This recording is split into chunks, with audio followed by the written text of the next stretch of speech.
For the record, meron kong impormasyon, na you are being used para papirmahin si Alice Go ng affidavit.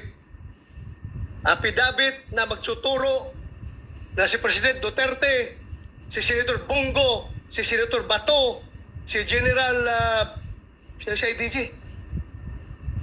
General Karamat ay nasa likod ng pugo. Merong tao from Malacanang nag-uutos sa'yo. Meron akong information. I can pin you down, my God. Taga Malacanang nag-utos. Huwag kang pailing-iling dyan. Alam kong informasyon na yan. Is that correct? No, Anong sir. purpose mo? Bakit ka pupunta doon kay Alice Go? Dalawang bisis ka naman ako. pumunta. Anong purpose mo doon? Be, sige. At sino kasama mo? How come in the world na nahuli na si Alice Go doon? Kaya kailangan ka pa dalhin ni Makapas doon sa Indonesia para kumbinsihin si Alice Go? I don't see any logic. Wala ako nakikitang intelligence value sa presensya mo, sa papel mo doon. Correct. Bakit ang IG gagamitin ka? Huli na siya Huli na siya. Bakit ka kasama sa IG? Ang IG, nagpapagamit Wala sa akong babae nakitang na yan. intelligence value sa'yo. Siguro ang intelligence value sa'yo kung magamit ka for any other reasons na pwede kang gamitin. Your Honor, Your the Honor. instructions po is this. Sino ang nagbigay ng instructions? Sa PNP po. Sino? Si General Macapas. Anong instructions niya? Na sana umuwi that she will, kung pwede siya kausapin, na Yun na, huli ka. That she will, at kung pwede siyang kausapin. Alam mo, No, that's matagal what I'm na saying. akong pulis, ikaw, sinungaling ka. No. Napakasinungaling mo. Gumagawa ka ng istorya ngayon.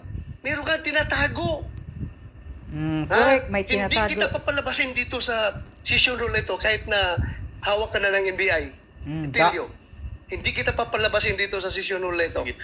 Kung hindi ka magsabi ng totoo. Sige. Yun Sige, ang tuloy nga mo- po. SP pro tempore. Tuloy mo yung kwento mo. She will what? That kung pwede po, that she will surrender to PNP. Miss Maslog, baliktad na yung Maslog. sequence of events. Sinabi na ni Senator De La Rosa, at the time of your second trip para kausapin si Guo Huaping, arestado na siya. Yes, No choice na siya na bumalik dito, which is what happened. So wala nang kayong mission na pa-surrenderin siya kasi huli na nga siya. So ano yung agenda nyo sa pagkausap sa kanya? Actually po, Miss Go Waping and Alice Go po, you can ask po, she has a lawyer po doon sa Indonesia. Just a minute, before you continue, Ms. Maslog, about the lawyer in Indonesia, General Macapas will be joining us online. So we will be able to fact check with him this amazing story. Please continue. Amazing If I may story. also just put into the records, no? The Senate already gave time in 2000 and 2000? In year 2000. In year 2000. And the Senate found her liable. The same person, Madam Chair, Mary Ann Maslog. The Senate found her liable for false testimony, corruption of public officials, punishable under the revised penal code, violation of the anti-graft law, violation of Presidential Decree number 46, which makes it punishable for private persons to give gifts to government officials and employees on any occasion, falsification of public document, and tax evasion. So, Madam Chair, hindi ko alam kung we need to give more time to this rascal, Madam Chair. Rascal Thank scammer. you, Senator Joel. Yes, Rascal Senator liar, De La Rosa. that woman. Madam Chair, I don't know how to deal with this kind of resource person, pero alam mo,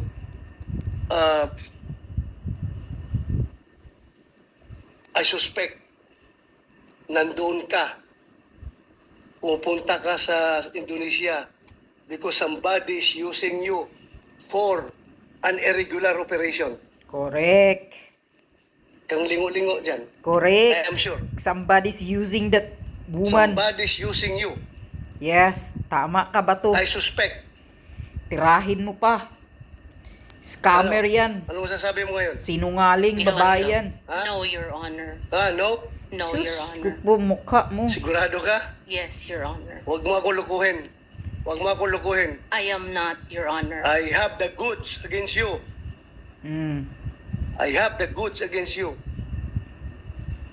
But, Madam Chair, next, I will pin you down. I will pin you down. I tell you. I will pin you down. I will pin you down. I will pin you down. I am sure about it. Imusmus I will pang pin you mukha down. niyan, bato. Huwag mong gamitin yung pagkamaro mo. Idasok ng naong ana. Kumaan ka na, namatay ka na noon, at ngayon bigla kang nabuhay. Patay At na ngayon daw para... ginagamit ka for irregular operations against us. You cannot, hindi ka makakalusot sa akin. I tell you. I tell you. Madam Chair, thank you. Madam Chair. Salamat kayo, Senator De La Rosa. Before I call the SP pro tempore, I have confirmation na pumunta ngang Indonesia si Ms. Maslog. But I will wait for that officially on the record from the BI. If I may, Senator Sherwin, and then... Bayad ng ticket mo, Miss Maslog. Sino nagbayad ng ticket mo nung una at sino nagbayad ng ticket mo nung pangalawa? At tumira ka ba doon sa Indonesia? Sino nagbayad ng hotel mo? We only stayed there, sir, for 1 day, sir. Balikan. 2 days po. 2 days. Opo. So, sino nagbayad ng ticket mo? I-refund po ng ano po, ng government. Sinong government? Sinong government? The government, di ka naman. Alam mo, Philippine government? hirap nga ang IG magpadala ng ahente pumunta sa ibang bansa. Ikaw pa, na you're not a part of IG, hindi ka organic ng IG, kagastusan ka ng IG. Kaya nga. Kaya the more kami nagsususpect na meron ka talagang ibang pakay doon. Meron kang iba. Ha? Madam Chair, Yeah. Madam Chair, can I move forward for a little bit? You certainly may, Senator De La Rosa. But Mayroon akong information na bumisita ka doon sa kulungan ni Alice Go dito sa Pilipinas. Bumisita ka? Yes, sir. How many times? 2 times. Anong purpose mo doon? 2 times. Huwag kang mag-over ng pronunciation mo. First, sir, tinatanong ko po siya sa mga statement po na ginawa po niya, sir. May ginawa siyang statement? No, not a statement, but I'm saying we were talking about ano po sa kanya yung how do you say it, yung kung ano po ang nangyari sa kanya. Ano ang pakialam mo sa kanya? SP pro tempore. Hindi, Senator De La Rosa. hindi kaya ang unique na sitwasyon mo because meron kang kaso na textbook scam, kaya ka ginamit Textbook scammer. at ikaw no choice ka dahil parang hostage ka ng gobyerno dahil may kaso ka ng textbook scam. Kung hindi ka magpapagamit, Kaya nga, Tapos yan na. ang katotohanan. o see that, Ginagamit Hindi yung mag-realize bruha ngayon, na ano? yan. huli ka. Huli ka, di ba? Huli ka ngayon. In fairness to General Macapas po, he knows me as Jessica Francisco. Okay. Did you visit Alice Go doon sa detention niya sa dito muna. Senator De La Rosa, if I may, backtrack ng konti. Backtrack, oh. Opo. Paano kayo nag-usap ni Guo Huaping sa Indonesia? Video call ba yon? O sino nag-arrange nun? Paano kayo nag-usap? Your Honor, I went to Indonesia 2 times. 2 times? The first time po kasi was, there was a talk that Alice is ready to surrender. Okay. So, Kaya ano po- pakialam mo dun? Punta ka Indonesia para kausapin si Alice Go. Hindi talaga, ano pa talaga pakialam mo dun? Oo nga eh. Ha? Kanina, tinanong ko rin, PNP-IG member ba kayo? GIA ka ba? Hindi rin. Remember ha, kahit na nakakulong Senator De La ka, Rosa. you are under oath. Yes. Ha? You do not make up stories here. I'm not Madali kang making up mahuli stories, dito. sir. Kaya nga, bakit nag-iisip ka nga? Oh, ang tagal mo mag-isip. Simple question coming from Senator Joel Villanueva o ni si Senator Jing Estrada. Anong papel mo doon? Bakit ka pumunta ng Indonesia para kausapin si Go Waping? Anong papel mo? Sige. Madam Chair, You convince us. Senator Sherwin. this has no connection to your case. Yeah. Kaya pag hindi ka sasagot, you can be cited in contempt. At saka, who told you that Go Huaping was in Indonesia? Eh, nung panahon Oo nga. yun, sinasabi pa ng PNP na at ng law enforcement in general na hindi pa nila alam noon na umalis si Go Huaping. So, paano mo alam na nandun pala siya sa Indonesia? Actually, Your Honor, that happened after your announcement. So, you heard about it, General Makapas heard about it, or PNP IG heard about it, and you're the person they sent to meet her in Indonesia? No, So what happened? Paano mo nakausap si Go Huaping sa Indonesia? Was it face-to-face? Was it a video call? How did you do it?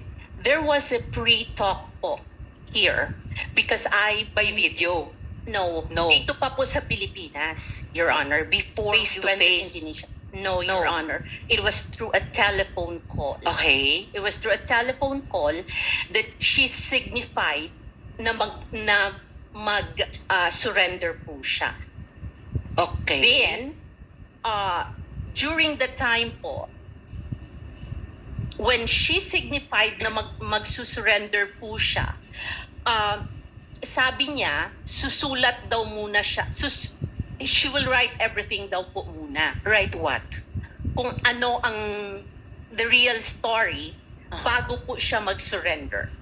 Okay. Para po, if something happens to her, then may makakaalam. What something would happen to her? I don't know, Your Honor. Mhm. But that was the words during the time po. May makakaalam. Yes po.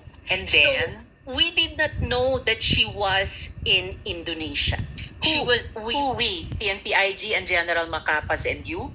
I actually keep in touch with With whom? with the lawyer, Your Honor. Okay. Attorney David. Okay. Yes, And then? Your Honor.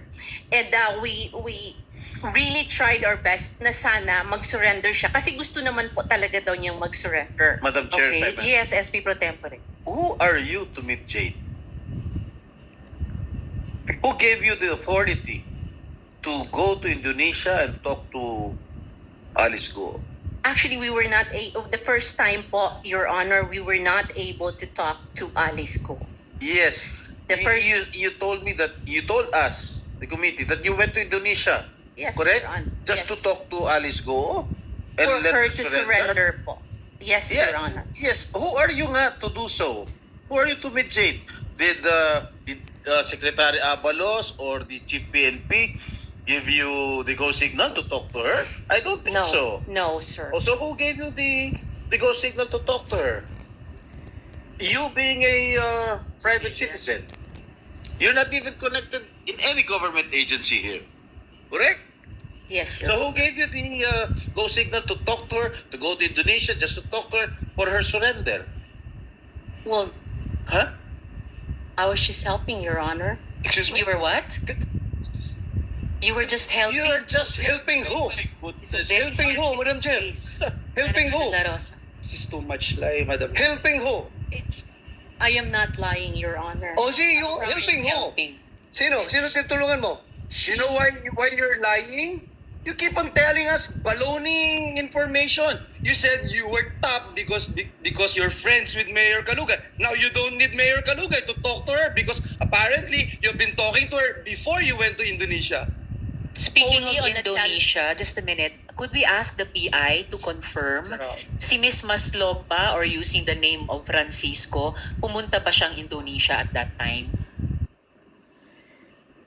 We will verify your Please po, and if possible, Commissioner, during this hearing. Senator Sherwin? Madam Chair, just to remind the body, itong taong to, 26 years ago, nagnakaw ng 24 million, nagpanggap ng namatay, Oh, Para hindi tapos siya nabuhay.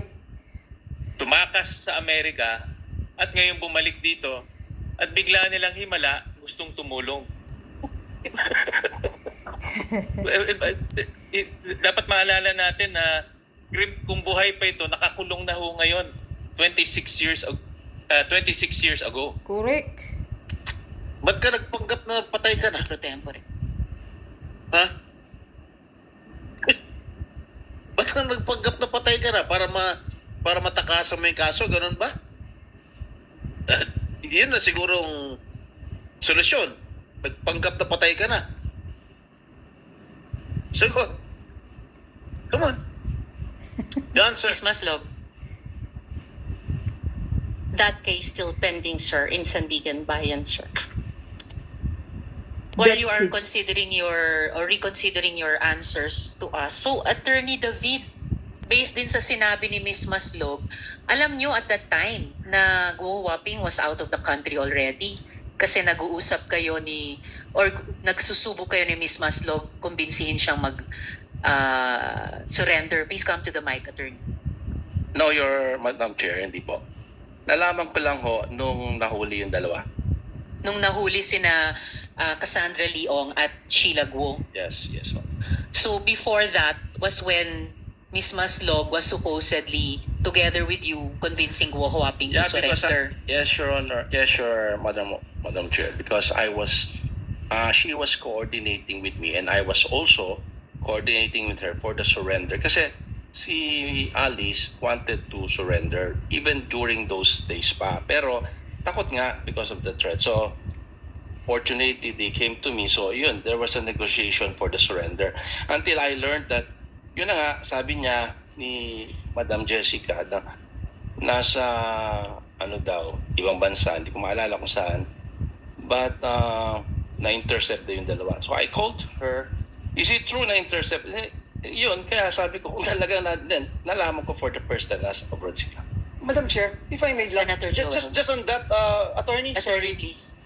why were you trusting her? Why were you talking to her? Well, as mentioned by her, she was with top brass of the PNP. How can I not trust her? Top brass? Sabi niya did you know her PNP before? IG. Did you know her before? No, no, Your Honor. I met her during the... They came to me. Nung nagka-problema na. They came to me and they wanted to negotiate with the surrender of Alice, Mayor Alice. So, according to the question of Senator Villanueva, did you trust her? Naniniwala ka kagad? I trusted her because she was with top PNP brass. Yung sinasabi niya si General Makaspak? Yes. Makapas. Yes, sir. Makas Yes, Your pa. Honor. So, she's with him, with General Makapas when he Yes, talked yes, they sir. talked to you? Yes, Your Honor. Wow. So, Miss Jessica, can you complete the story? Paano mo nakausap si Guo Huaping dun na sa Indonesia? Actually, it's on the second, yung nahuli na po si Miss Alice. And, So, paano nangyari?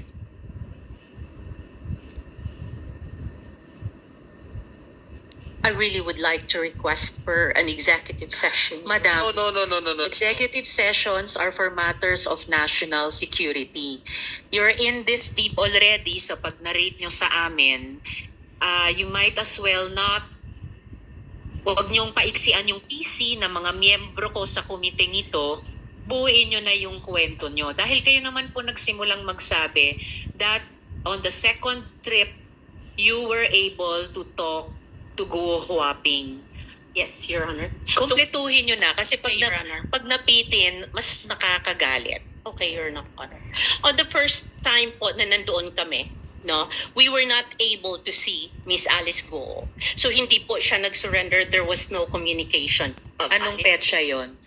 I cannot remember. Was Your- that August also? Was that July? That was few days, I think few days prior to, yung, I cannot remember, Your Honor. I can Few check days on- prior to what? No, after pala po the first time, if I remember right, was nung nahuli pala yung magkapatid po. Sina Sheila Guo at Yes. Cassandra Leong. Yes po. That was And- the first, no. The second was a week after po. A week after. Nung nahuli na po si Alice. But before siya nahuli or after siya nahuli? That was that day na nahuli po siya. Okay, so paano nangyari? I got a call po. I got a text from Indonesia po na Who mahuhuli texted you from Indonesia? yung ano po, yung sa tawag ni yung Ano? in charge po, yung nakahuli po kay ano. What? kay- Sino? An Indonesian law enforcement officer texted you? Yes, Your Honor. Really? Are you kidding? Sa Bayang Bigkasan Alam na mo, tayo, alam mo. SP Pro Tempore. Alam mo, Merian, mas sinungaling ka pa rito kay Alice Go eh. Sir, I can show you the text message. Okay, show po. it to us. Show us the I text. don't have the phone, sir. So how did you have direct communications with not just Filipino, with an Indonesian law Because- enforcement Because officer? we were there the first time nga po eh. And how did you establish that contact with the Indonesian law enforcement I was authorities? with IG po when I went there to get nandoon po yung mga pulis din po ng Indonesia. So IG, you're claiming that PNP IG introduced you and Indonesian police to each other? It wasn't an introduction po. Magkasama lang po kami during the time. But magkasama kayo Nagkakilala po. and you exchange numbers. Yes po. So you had that communication line. Senator De La Rosa. Madam Chair, I was a former chief of staff of IG. I became the deputy director for operations of intelligence group, IG. I became a deputy director for administration of intelligence group.